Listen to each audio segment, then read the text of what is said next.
ఆదిలాబాద్ పట్టణంలోని కైలాష్ నగర్లో బీజేపీ నాయకులు కంది శ్రీనివాసరెడ్డి స్థాపించిన ప్రజాసేవా భవన్ నిత్యం సందడిగా మారుతోంది. రోజు వందలాది మంది అభిమానులు తరలివచ్చి ఆయన సమక్షంలో పార్టీలోకి చేరుతున్నారు. బేల మండలం జూనోని గ్రామం నుంచి భారీ సంఖ్యలో వచ్చి కంది శ్రీనివాసరెడ్డి అభిమానులు ఆయన సమక్షంలో బీజేపీ పార్టీలోకి చేరారు. వారికి సాదరంగా స్వాగతం పలికి కాషాయి కండువా కప్పి పార్టీలోకి ఆహ్వానించారు. ఆయన ప్రధాని నరేంద్ర మోదీ చేపడుతున్న పలు ప్రజా సంక్షేమ సుపరిపాలన నచ్చి బీజేపీలో చేరుతున్నారని కంది శ్రీనివాసరెడ్డి అన్నారు. బీజేపీ మాత్రమే పేదల పార్టీ అన్నారు. ఎమ్మెల్యే జోగురామన్న ప్రజా వ్యతిరేక విధానాలను ఎదుర్కొనేందుకు బీజేపీ సరైన పార్టీ అని విశ్వసించి తన ఆధ్వర్యంలో అనేక మంది చేరుతున్నారన్నారు. రానున్న ఎన్నికల్లో జోగురామన్నను చిత్తుగా ఓడించేందుకు తనకు అండగా తరలివస్తున్నారన్నారు. తెలంగాణలో రాబోయేది బీజేపీ ప్రభుత్వమని ధీమా వ్యక్తం చేశారు. అటు కంది శ్రీనివాసరెడ్డి సమక్షంలో పార్టీలో చేరినందుకు సంతోషంగా ఉందని కొత్తగా చేరిన వారన్నారు. ఆయన నాయకత్వంలో పనిచేసి పార్టీ బలోపేతానికి కృషి చేస్తామన్నారు.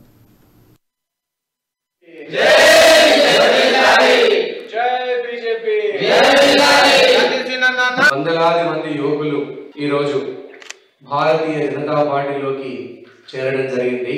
వారందరికీ కూడా నేను స్వాగతం పలుకుతున్నా. భారతీయ జనతా పార్టీలోకి నరేంద్ర మోడీ గారి నాయకత్వాన్ని బలపరచడానికి, నరేంద్ర మోడీ గారి అడుగుజాడలు నడవడానికి వారందరికీ స్వాగతం పలుకుతున్నా. గ్రామ గ్రామాన, ఊరు పల్లె పల్లెన నరేంద్ర మోడీ గారి బీజేపీ జెండా ఎగరాల. బీజేపీ మాత్రమే గరీబోళ్ళ పార్టీ, బీజేపీ మాత్రమే పేదోళ్ళ పార్టీ. ఈ రాష్ట్ర ప్రభుత్వం టీఆర్ఎస్ బీఆర్ఎస్ సర్కారు అనుసరిస్తున్నటువంటి వైఖరికి వ్యతిరేకంగా స్థానిక ఎమ్మెల్యే జోగురామన్న ప్రజల సమస్యల్ని పట్టించుకోకపోవడం వల్ల, ప్రజల సమస్యల్ని గాలి వదిలేయడం వల్ల అనేక మంది యువకులు స్కాలర్షిప్లు రాక, పింఛన్లు రాక, రేషన్ కార్డులు రాక, రైతు బీమా రాక, భూమి లేని నిరుపేదలు, ఓడు భూములకు పట్టాలు రాక, కొత్త ఇండ్లు కట్టేయకపోగా పాత ఇండ్లు కూలిపోయే దశలో ఉన్నాయి.